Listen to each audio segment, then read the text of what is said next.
اب دوبارہ سے اپنی ریکارڈنگ۔ السلام علیکم جی۔ جماعت احمدیہ میں جی جو ساکھ کو نقصان پہنچانے والے جو عوامل ہیں ان کو دو قسموں میں سمجھنے کے لیے دو طریقے میں بانٹا جا سکتا ہے۔ ایک تو وہ جو کہ فوری طور پر وقوع پذیر ہونے والے واقعات ہیں، اور اس میں وہ انسان کی جو پرسنل جو ٹھوکر کا باعث ہو جاتے ہیں، ایک تو وہ ہے، اور ان کا فوری طور پہ اثر ہوتا ہے، یعنی جس میں کہ ندا نصر کا واقعہ یا دوسرے جو جنہوں نے جنسی ابیوز کیے ہیں وہ لوگ شامل ہیں، جن کی آج کل ہم نے بہت ساری خبریں جو ہیں وہ سنی ہیں۔ اور دوسرا جو ہے وہ ان میں جو ٹیکنیکل فالٹس ہیں، وہ ان کے عقائد و نظریات ہیں، تو وہ ہے دوسری وجوہات ان کی ساکھ کو نقصان پہنچانے والا، جس کی کلی خود احمدیوں نے ہی کھولی ہے۔ اور یعنی جب جب انہوں نے اپنے عقائد پر غور کیا، جس اس میں کہ میں اپنی مثال دیتی ہوں کہ میں نے اس میں 1.5 سال کی لگاتار تحقیق کے بعد مجھے یہ دکھ ہوا یہ جان کر کہ میں نے ایسے عقیدے کو مانا ہے، یا میرے والدین نے مانا ہے، اور میں ان کی ایک رکن ہوں، جن کے عقائد جو ہیں وہ عقل ہی نہیں اس میں تسلیم کرتی۔ یعنی کہ ان میں بنیادی طور پر جو چیز پائی جاتی ہے وہ منافقت ہے، اور وہ منافقت جو ہے اس کا آغاز خود مرزا قادیانی نے اپنے دور سے یا اپنے دعویٰ سے کر دیا تھا۔ تو ان کے دعویٰ میں اتنی متضاد باتیں ہیں کہ وہ اب یہ متضاد باتیں وہیں پر ہوتی ہیں جہاں منافقت ہوتی ہے۔ تو جھوٹ جو ہے وہ منافقت کا دوسرا نام ہے، تو جو آپ کا اعتبار کھو دیتا ہے، لہٰذا یہ آپ کی ساکھ کو نقصان پہنچاتا ہے۔ اب جتنے بھی احمدی جو ہیں وہ مسلمان ہوئے ہیں، انہوں نے کہیں نہ کہیں ان پر اپنا اعتبار کھویا ہے، اور ان کی منافقت کے ظاہر ہونے پر جب ان کا اعتبار اٹھا تو پھر ایک جو ہے وہ ظاہر ہے انہوں نے ان کی سچائی ان پہ ظاہر ہوئی لوگوں پہ۔ تو اب ایک بہت بڑا ثبوت ان کے منافقت پہ جم جانے کا یا اپنے قائم ہو جانے کا یہ ہے کہ وہ اپنی کمی اور کوتاہی کو جب ان کو بتایا جاتا ہے وہ تسلیم نہیں کرتے، اور جب ان کو ان کی کمزوریوں کا ذکر کیا جائے تو اس کے سامنے ایک محاذ جنگ کھول دیتے ہیں،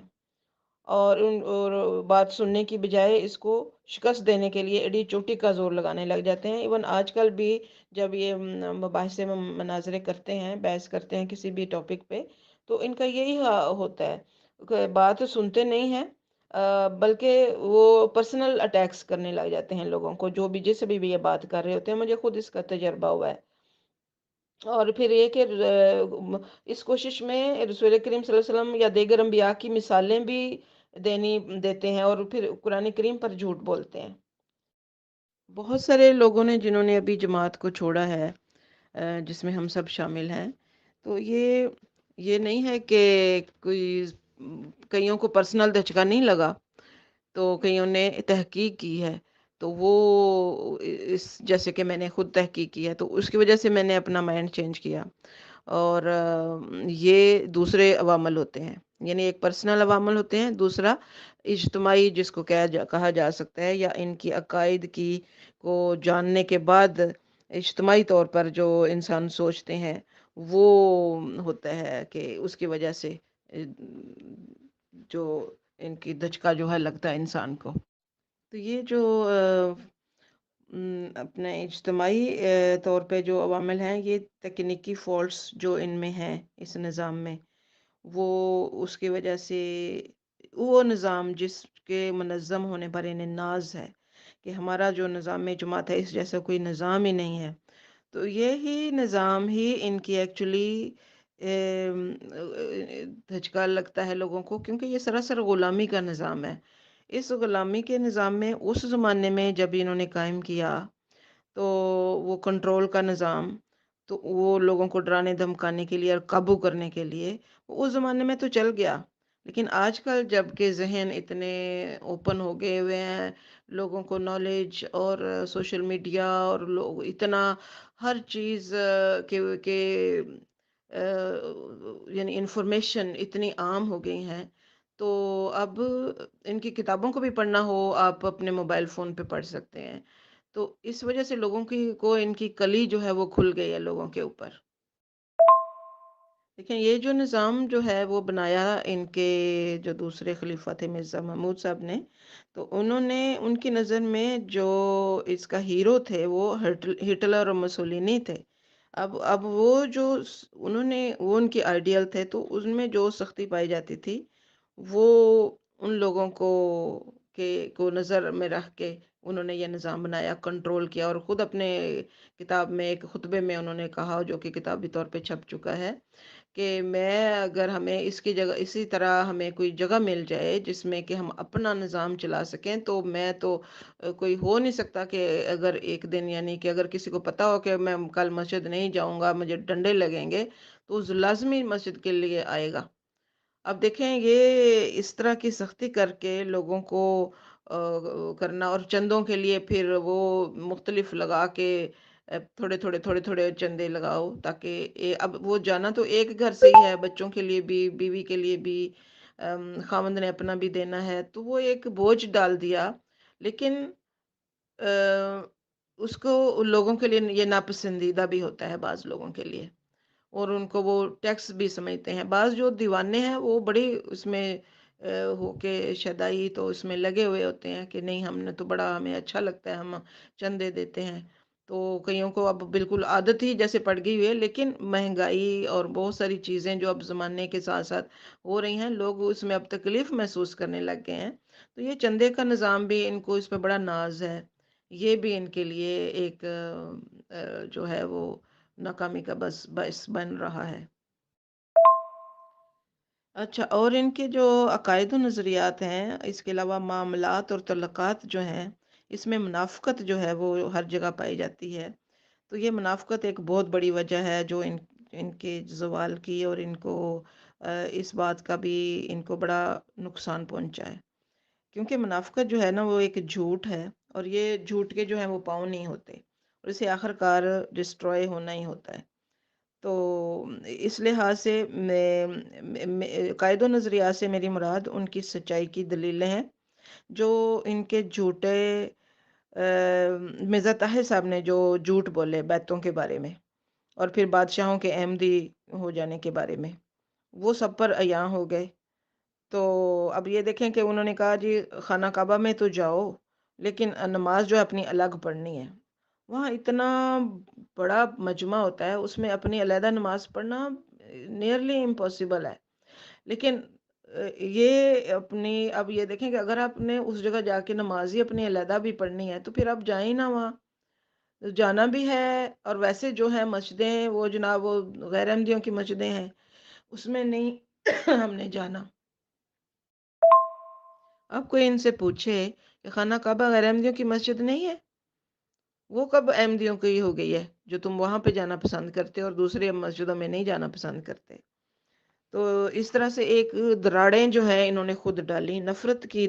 دیواریں جو ہیں وہ کھڑی کی ہیں، اور جو دوسروں انہوں نے آ کے مرزا صاحب نے نفرت کی دیواریں کھڑی کی،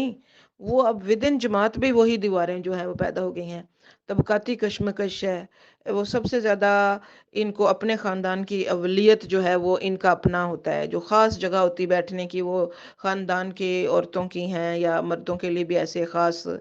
فلانا میاں صاحب اور یہ، اور لوگ آگے پیچھے پھرتے ہیں۔ اس سے ایک طبقاتی تقسیم پیدا ہو جاتی ہے۔ اس تقسیم کی وجہ سے پھر وہ لوگ جو نیچے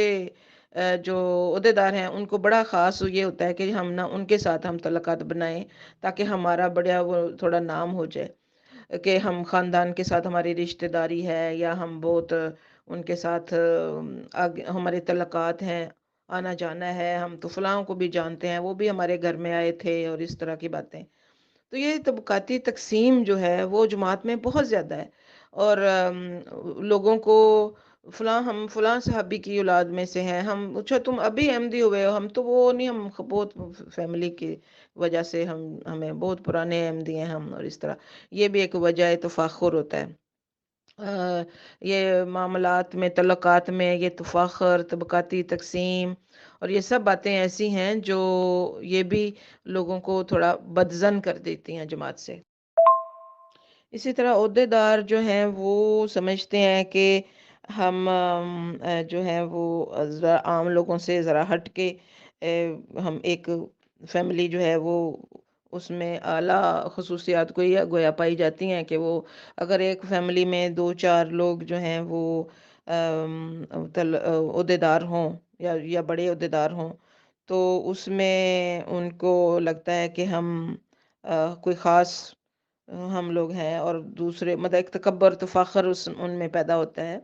اور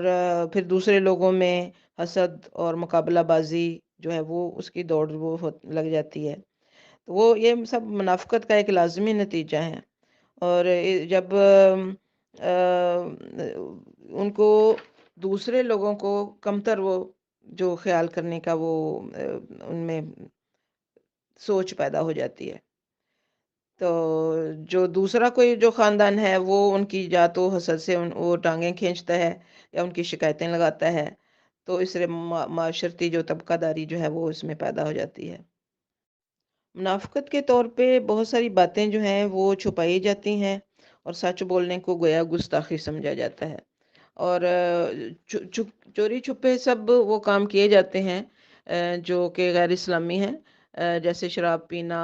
اور دوسرے کلبنگ کرنا اور فلمیں دیکھنے جانا یا بغیر پردے کے گھومنا. سب لوگ کرتے ہیں احمدی، لیکن اوپر سے یہ ظاہر کیا جاتا ہے کہ ہم بڑی خاص جماعت ہیں اور ہم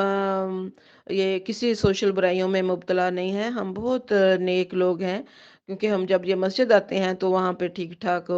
سب کچھ بڑا اچھا اچھا ہو کے تو وہ اس میں وہاں شامل ہو جاتے ہیں. تو یہ ایسی باتیں ہیں جو ایون مرزا فیملی یعنی خاندان میں بھی یہ چیزیں ہیں، اور بلکہ بدرجہ اتم سب سے زیادہ ان میں ہی ہیں. جیسے کہ ندا نے ساری جن کی پول کھولے ہیں، تو یہ پھر کہاں بات رہ جاتی ہے. ویسے ہی خلافت کے ساتھ تعلق جوڑو،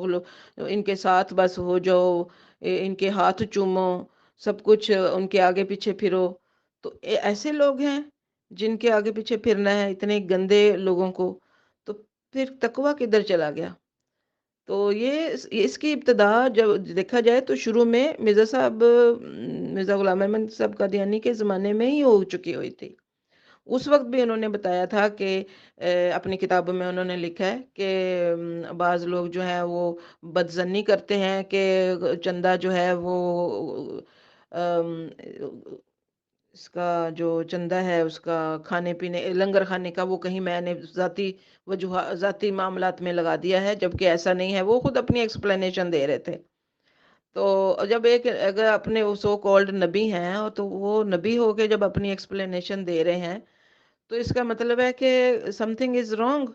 وہ ان کو خدا کی تائید حاصل نہیں ہے. ایک تو نبی جو ہے وہ خدا کی طرف سے ہوتا ہے، اس کو خود انہوں نے یہ کہتے ہیں میں نے ایکوائر کیا ہے، میں خود نبی اپنے بن گیا ہوں بیکاز آف جو مطابعت میں نے کیا، اطاعت میں نے کیا، اس کی وجہ سے میں نبی بن گیا ہوں. ستارہ جی اپنی جاب میں بزی تھی تو اس لیے انہوں نے اپنے آڈیو جو ہیں وہ اکٹھی ریکارڈ کر کے بھیج دی ہیں. یہ ہم آہستہ آہستہ سنتے رہیں گے اور اس میں سے بھی کئی سوال نکلیں گے. سب سے پہلا سوال جو میں یہاں پہ اپنی سبھی ایڈمنز کے سامنے رکھنا چاہتی ہوں، خاص طور پہ آفاق کے سامنے، وہ یہ ہے کہ اس کی کیا وجہ ہے کہ یہ لیٹسٹ ورژن کہتے ہیں یہ اسلام کا جماعت احمدیہ کو کہ جی یہ لیٹسٹ ورژن ہے اور حقیقی ترین اور سچا ترین ہے. تو اس دور میں تو عورت کا مقام جو ہے وہ سوسائٹی میں بڑا ایکٹیو رول عورت پلے کر رہی ہے. تو اس کی کیا وجہ ہے کہ عورتوں کو جماعت احمدیہ میں نہ تو قضاء کے معاملات میں شامل کیا گیا، نہ خلافت کمیٹی میں شامل کیا گیا، اور کہیں بھی ایسے جہاں پہ کوئی فیصلہ کن بات کرنی ہوتی ہے وہاں پہ عورتوں کو قطعاً اہمیت نہیں دی گئی. ویسے کہا جاتا ہے کہ جی عورت کا بنیادی رول ہے مرد کی تعلیم، وہ جو کہا جاتا ہے فرد کی تعلیم اور عورت کی تعلیم، کنبے کی تعلیم. جب اتنے امپورٹنٹ ہے عورت فیملی بنانے کے لیے اور فیملی کو صحیح راستے پہ چلانے کے لیے، تو پھر عورت کو کسی بھی فیصلہ کن امور میں اہمیت کیوں نہیں دی جاتی؟ اس کا پلیز جواب دیجیے گا. پھر دوسرا مسئلہ میرے ساتھ یہ تھا کہ میں جماعت احمدیہ میں عائشہ اکیڈمی میں نے بہت عرصہ کام کیا. اپنے خاندان کی تو حرکتیں میں دیکھ رہی تھی کہ جس طریقے سے بہنوں کے ساتھ بہنوئی لگے ہوئے ہیں اور بہنوئیوں کے ساتھ جو ان سی ہیں پینگیں اڑائی جا رہی ہیں، جماعت میں جو تربیت کے جو ٹھیکے مل رہے تھے وہ کس طریقے سے پورے ہو رہے ہیں، کیونکہ ان کی جو خاندان کی جو عورتیں ہیں وہ ان کو کہیں اور باہر منہ مارنے کے لیے کوئی جگہ نہیں مل رہی، کیونکہ وہ صرف ان احمدیوں میں ہی وہ ڈھونڈ رہی ہیں، ان کی مرضی کے خلاف شادیاں ہوئی ہیں، ان کی مرضی کے خلاف سارے کام ہوئے ہیں، اور ان آدمیوں کے ساتھ ہی انصر رضا یا مولوی مربی سب ان کے ساتھ شامل ہیں۔ اور جب میرے پاس یہ میں نے سوال اٹھائے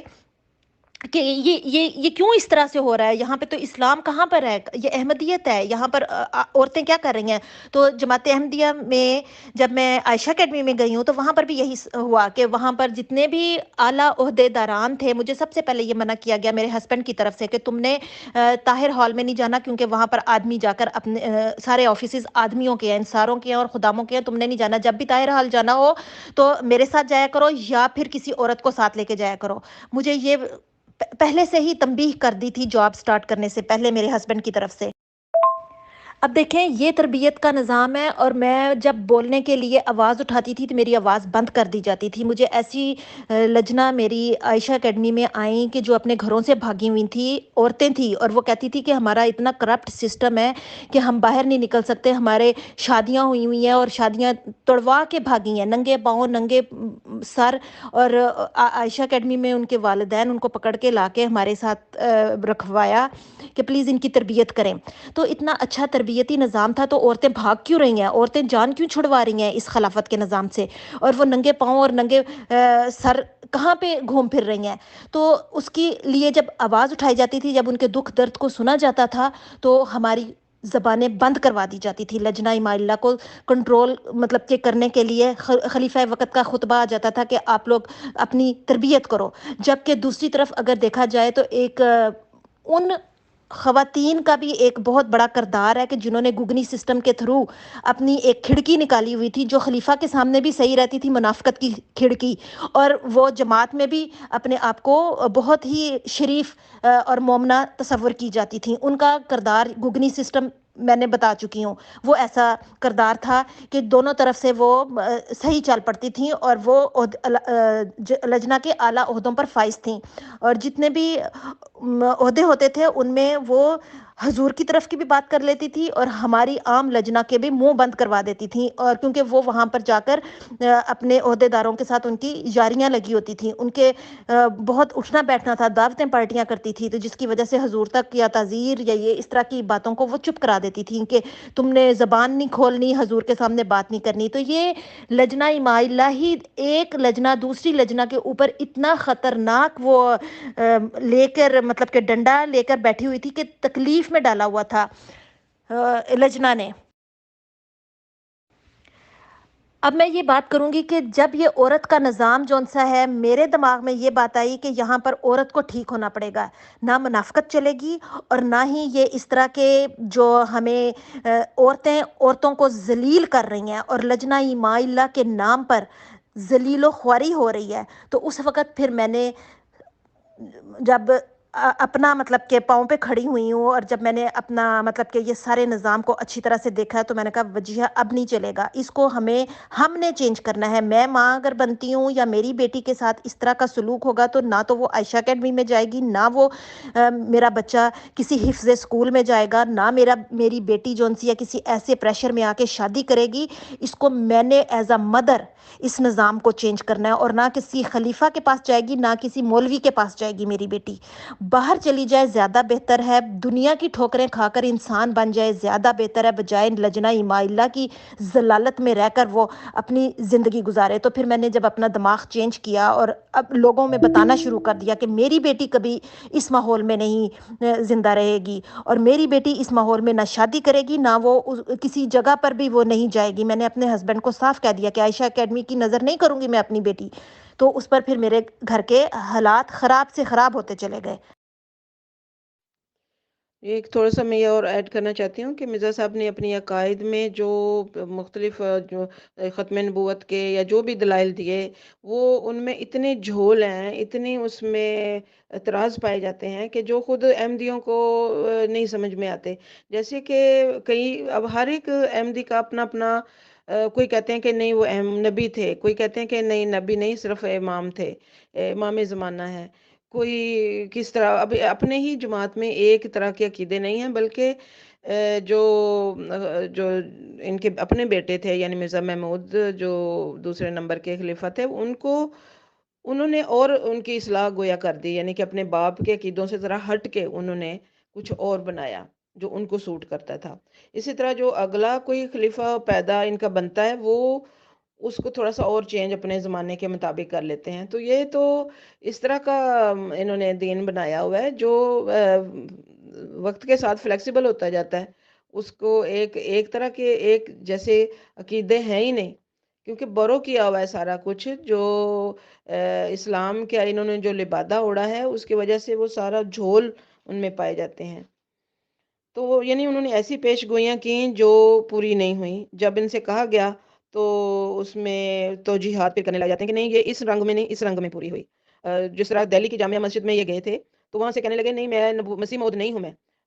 تو صرف مسیح مسیح ہوں، اور میری روح جو ہے وہ اس لیے کہ میری روح ان سے ملتی ہے، میں نبوت کا دعویٰ نہیں کرتا، میں تو محدث ہونے کا دعویٰ کرتا ہوں. تو انہوں نے خود ہی وہاں 2-3 ایسی چیزوں کے اور کہا، یہ بھی لکھا ہے ایک جگہ کہ جہاں جہاں میں نے اپنے آپ کو نبی لکھا ہے وہ اس کو کاٹا ہوا تصور کیا جائے. اب ایسا کوئی نبی ہو سکتا ہے؟ نبی کے ساتھ تو خدا کی تائید ہوتی ہے، اس کا جو ایک لفظ وہ کہتا ہے اس پہ قائم رہتا ہے. اور جب ایک ان کا وہ ہیڈ جو ہے وہی اپنی باتوں سے ادھر ادھر ہیرا پھیری کر رہے ہیں تو پھر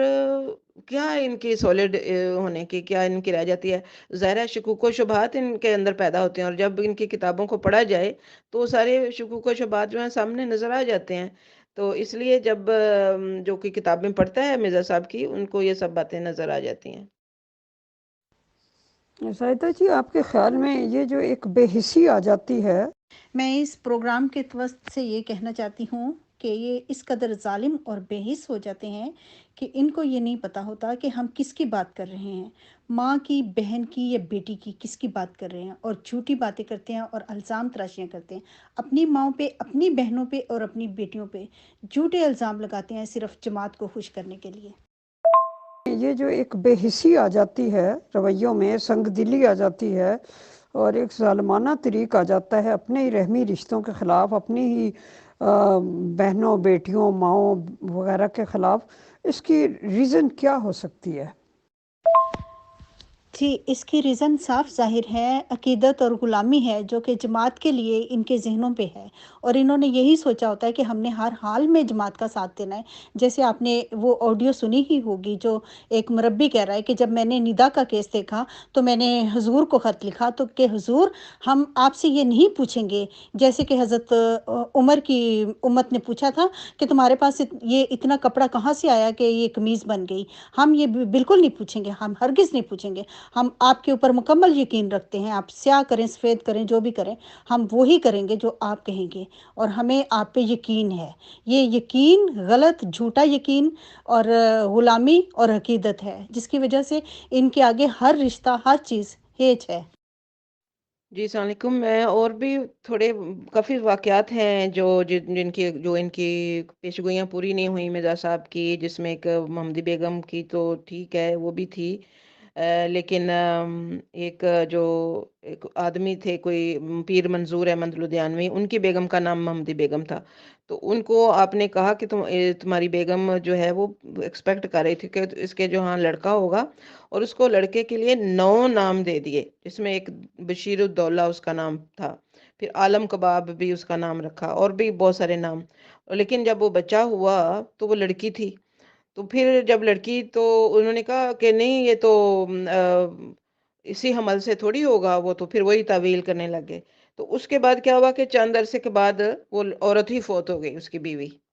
تو اس طرح یہ ان کی بہت ساری باتیں جو کہتے کچھ تھے کرتے وہ پوری نہیں ہوتی تھیں. پھر یہ اپنے بارے میں بھی انہوں نے کہا کہ میں محمدی بیگم سے تو خیر شادی کا وعدہ وہ تو خود کی چیزوں، پھر اس کی بھی تعویلات انہوں نے کی ہیں. لیکن یہ ان کا ایک پیش گوئی تھی کہ بیوہ سے مجھے شادی ہونے کا الہام ہوا ہے کہ تو بیوہ سے شادی کرے گا، وہ نہیں ہوا پورا. تو ایسے جو ہیں اللہ تعالیٰ تو اپنے نبی کے لیے بڑی غیرت رکھتا ہے اور اس کی باتیں پوری کرتا ہے جو اس کے منہ سے بات نکلتی ہے. لیکن انہوں نے بہت ساری ان کی باتیں ہیں جو پوری نہیں ہوئی ہیں، جس میں کہ مسلم عود کی بھی ایک بات ہے، جو ان کے کہ لڑکا ہوگا تو وہ مسلم عود ہوگا، وہ پھر نہیں ہوا، پھر انہوں نے یہ کہنا ہی چھوڑ دیا کہ میرا کون سا بیٹا مسلم عود ہوگا، کیونکہ بشیر اول جو ہے وہ فوت ہوا، مبارک احمد فوت ہوا، تو وہ ڈر گئے کہ اب تو یہ نہیں ہوگا پورا تو کیا ہوگا۔ تو ایسی بہت ساری باتیں ہیں جو ان کی سچائی کا نہ ہونا اور منافقت کا کھل جانا، یہ ان کی ساکھ کو ڈیفینیٹلی نقصان پہنچایا ہے۔ میں اسی بات پہ اپنی آج کے جو کامنٹس ہیں ان کو ختم کرتی ہوں۔ جزاکم اللہ۔ عورتوں کو جماعت احمدیہ میں نہ تو قضاء کے معاملات میں شامل کیا گیا، نہ خلافت کمیٹی میں شامل کیا گیا، اور کہیں بھی ایسے جہاں پہ کوئی فیصلہ کن بات کرنی ہوتی ہے وہاں پہ عورتوں کو قطعاً اہمیت نہیں دی گئی۔ ویسے کہا جاتا ہے کہ جی عورت کا بنیادی رول ہے مرد کی تعلیم، وہ جو کہا جاتا ہے فرد کی تعلیم اور عورت کی تعلیم، کنبے کی تعلیم، جب اتنے امپورٹنٹ ہے عورت فیملی بنانے کے لیے اور فیملی کو صحیح راستے پہ چلانے کے لیے، تو پھر عورت کو کسی بھی فیصلہ کن عورت کی کوکھ سے نکلے اور بالکل بالکل ارشی، آپ نے بالکل درست بات کی ہے۔ آپ یہ سوچیں کہ جتنے یہ اوپر بیٹھے ہیں خلیفہ سمیت، جتنے خلافت کمیٹی میں بیٹھے ہیں، جتنے ناظران بیٹھے ہیں، جتنے امارت پہ بیٹھے ہوئے ہیں، ان تمام نے عورت کے جسم سے ہی نکلے ہیں نا، عورت کی گود میں ہی پرورش پائی ہے نا، عورت کی گود میں پرورش پائی، عورت کی کوکھ سے نکلے، عورت پھر جا کے بنے، جب بنتے ہیں خلیفے تو اسی عورت کو حق نہیں دیتے کہ وہ خلیفہ چنے، اسی عورت کو حق نہیں دیتے کہ وہ ناظر بنے یا وہ امیر بنے، اسی عورت کو حق نہیں دیتے۔ یعنی کہ خلیفہ بننے تک تو تم لوگوں کو تم عورت ٹھیک تھی، جس عورت کی تربیت سے خلیفے بنے، خلیفہ بن کے آپ لوگوں کو یہ سمجھ آئی کہ اس عورت کی تربیت ہی نہیں ہوئی۔ یہ ہے عورت کی اوقات، پہلے خلیفہ بن جاتے ہیں اسی عورت کے بل پہ، اور اس کے بعد بننے کے بعد یاد آتی ہے کہ اس عورت کی جو تربیت ہی نہیں ہوئی، اب اس کی ہمیں تربیت کرنی ہے اثر نو۔ جو خلیفہ بنتا ہے وہ نئے سرے سے عورتوں کی تربیت پہ لگ جاتا ہے کہ اس کے مطابق عورتوں کی تربیت ہی نہیں ہوئی۔ انہوں نے تو تربیت کے نام پہ عورت کی مت مار چھوڑی ہے۔ آپ سوچیں جتنا گھٹن کریٹ کیا ہے عورت کے لیے ان لوگوں نے معاشرے میں۔ یہ مجرم صفت لوگ ہیں جن کو ہم آج تک پوجتے آئے ہیں، جن کو ہم جماعتیہ کہتے ہیں، یا یہ جو بنے کنٹرولڈ نظام کا ہے، آج ہمیں نظر آتی ہیں یہ چیزیں جب ہم دنیا سے کمپیئر کرتے ہیں۔ اس میں پرابلم یہ ہے کہ ہم لوگ جب یہ غلامی کا نظام ہے، ان لوگوں نے غلام بنا کے سفاکیت سے جنہوں نے بھیڑ بکریوں کی طرح ہمیشہ جو ہے ہمیں ہانکا ہے، اور جب تک ہمیں ہانکا جاتا رہا ہم ٹھیک تھے۔ جب آنکھیں کھلنے لگی ان بھیڑ بکریوں کی، دنیا کے ساتھ کمپیئر کرنے لگے، ہمیں اپنی سمجھ آنے لگی کہ بھئی ہم بھی انسان ہیں، ہم بھیڑ بکریاں نہیں ہیں، تو اب ہماری تربیتیں ان کو یاد آتی ہیں، ان کو ہماری بغاوتیں نظر آتی ہیں، ان کو ہماری تعزیر کرنے پہ چڑھ جاتے ہیں۔ کبھی یہ جو ہیں اخراج کے تھما دیتے ہیں۔ آپ یہی سوچ لیں، اخراج اور تعزیر کے نام پہ یہ جو ہمیں ڈراتے دھمکاتے ہیں، یہ بلیک میلنگ کیا انسانی ہے؟ یہ انسانی حقوق پہ تازیانہ ہے۔ یہ آپ یاد رکھیں، یہ دن دور نہیں ہے کہ جب یہ جو چیزیں ہیں ان کی یہ بلیک لسٹ میں آئیں گی اور یہ مجرم صفت افراد قرار دیے جائیں گے انسانی حقوق کے جو ہے تو کے نظریے کے مطابق، کیونکہ یہ چیزیں تو انسانی حقوق میں کسی طور نہیں آ سکتی کہ آپ کسی کو سوسائٹی سے ایسے اس چیز کو، اس انسان کو نکال کے مکھن میں سے بال کی طرح نکال مارے باہر۔ وہ انسان جو جس ماحول میں پیدا ہوا، جہاں پرورش پائی، اس کی بنیادی اس کی ایسی یہ ہمارے جو جسم ہے، یہ ہماری جو شخصیت ہے، آپ کو پتہ ہے نفسیاتی طور پہ ہم لوگ پیاز کی طرح کے ہوتے ہیں۔ جس طرح ایک پیاز کی مثال دیتی ہوں کہ ہمارے اوپر چھلکے ہوتے ہیں، پیاز کے اوپر چھلکا اتارتے جائیں، ایک اتاریں، دوسرا اتاریں، تیسرا اتاریں، چوتھا، وہ پیاز جو ہے چھلکوں کا مجموعہ ہوتا ہے بنیادی طور پہ۔ کیوں؟ یہ چھلکے تمام وہی ہیں جو ہمارے گرد و نواح ہیں، ہماری ثقافت، ہمارا کلچر، ہماری سوچیں، ہمارے جو رویے، ہمارے احباب، ہمارے جذباتی جو ہماری جذباتی تعلقات ہوتے ہیں، ہماری یہ تمام وہی چھلکے ہیں۔ آپ کسی انسان کو اس طرح بے دخل کر دیں ان چیزوں سے، ایک دم سے اس کی شخصیت مٹا دیں، تو یہ بہت بڑا جرم ہے، نفسیاتی قتل ہے اس انسان کا، اور یہ تمام وہ قاتل ہیں جن کو ہم پوجتے آئے ہیں۔ ستارہ جی، آپ نے ایک طویل عرصے تک جو سال ہر سال پہ محیط ہے، دو خلفاء کے ساتھ آپ نے لجنہ کی پرائیویٹ سیکرٹری کے رول کے طور پہ کام کیا ہے، تو ظاہر ہے آپ کا لجنہ سے بہت واسطہ پڑتا رہا ہے۔ تو آپ کو عام طور پہ ان کے کیا کیا مسائل نظر آتے تھے، یا آپ کا تعلق واسطہ صرف عہدے داران سے تھا. اگر صرف عہدے داران سے تھا تو عہدے داران کی آپ کو جو مینٹیلٹی تھی وہ کس قسم کی تھی؟ جماعت احمدیہ کی عورت بہت ڈری ہوئی تھی. جب سے میں نکلی ہوں جماعت سے باہر قدم اٹھایا اور بولی ہوں تو مجھے آج پتہ چلا کہ بہت سی عورتوں کے میں بھلے کی بات کر رہی ہوں. اور پھر جماعت احمدیہ کو خوف طاری ہو گیا. جب میں نے جماعت چھوڑی تھی تو مجھے اندازہ تھا کہ کس حد تک خوف پیدا ہو جائے گا، کیونکہ میرے وہاں پر ایک فیس بک پر عفاف اظہر کے نام سے ایک بہت عرصہ سے آئی ڈی چل رہی تھی جس کی مجھے دھمکیاں ملتی تھیں. مجھے کہتے تھے کہ اس آئی ڈی پہ نہیں جانا، تم نے اس کی بات نہیں سننی، اس کی تم نے کوئی کچھ اس سے مطلب کہ تم چوری چھپے اس کی باتیں سنتی ہو. مجھ پہ اتنا زیادہ پریشر ڈالا گیا کہ میرے اوپر ہر قسم کا سوشل میڈیا بند کر دیا گیا. تو میں بہت پریشان ہوتی تھی کہ یہ میں نے کبھی اس بات کو پڑھا بھی نہیں ہے، اور آ کے پریشر میرے اوپر ڈیولپ ہوتا ہے کہ تم سوشل میڈیا پر اس طرح کی سائٹس پر جاتی ہو جہاں پر یہ عورتوں کے خاص کر عفاف اظہر اور اے کے شیخ کی سائٹس پر تم کیوں جاتی ہو. تو مجھے جب یہ باتیں سننے کو ملی، جب کہ میں نہیں جاتی تھی، میں نہیں پڑھتی تھی، مجھے بالکل بھی پتہ نہیں تھا، تب میں نے کہا کہ نہیں، یہاں پر یہ سم تھنگ رانگ. عورتوں سے یہ جماعت جونسیہ بہت ڈری ہوئی ہے. عورت کے ایک انتہائی قدم نے اس جو جماعت کو تہس نہس کر دینا ہے، اور یہ ہوگا. تب جا کے میری دماغ کھلا اور میں نے کہا کہ یہ قدم مجھے اٹھانا پڑے گا، مجھے عفاف اظہر کے ساتھ ملنا پڑے گا، مجھے اے کے شیخ کے ساتھ ملنا پڑے گا. ان کے بعد کے نظریات کیا ہیں میں نہیں جانتی، ہاں، لیکن جو وہ جماعت کے طور پر جو قدم اٹھا رہے ہیں وہ بالکل ٹھیک کر رہے ہیں. وہ انسانیت کے لیے ایک بہت بڑا قدم اٹھائے ہوئے ہیں. انہوں نے انسانیت کو باہر نکالنا ہے، جماعت کو اصلی چہرہ دکھا رہے ہیں. تب سے مجھے احساس ہوا کہ جب تک میں اس گھر کو، اس جماعت کو ادھر سے اپنا سٹیپ آؤٹ نہیں کروں گی اس وقت تک میں یہ کام نہیں کر سکتی. مجھے میری فرینڈز نے یہ بتانا شروع کیا کہ پتہ ہے کہ لجنا کی وجہ سے یہ جماعت جو ہے، کیونکہ تم ماں ہو، ماں نے تربیت کرنی ہوتی ہے. لجنا میں جتنی بھی آرگنائزیشنز پائی جاتی ہیں، خدام، اطفال، انصار، یہ ماں کے پیٹ میں سے اور اس کی تربیت لے کر گزرتے ہیں. تو اس لیے لجنا کا کام ہے کہ اس کی تربیت کرے. تم اگر چلی جاؤ گی تو یہ بہت بڑا نقصان ہوگا جماعت کو. تو تب میں نے ان کی باتیں سنتے ہوئے اور اپنے دماغ کو اتنا مطلب کہ روشن کرتے ہوئے اس سے پاؤں باہر نکالا، اور میں نے کہا اب میں نے نکلنا ہے اور میں نے وہ کر کے دکھانا ہے کہ جس لجنا سے یہ ڈرتے تھے، جس کو انہوں نے کنٹرول کیا ہوا تھا، وہ اب ہاتھ سے اکھڑ گئی ہے. اور پھر میں سوشل میڈیا پر آئی اور میں نے اعلان کیا کہ اب آ جاؤ میرے مقابلے پر. اس وقت سے انصر رضا، ان کے مربی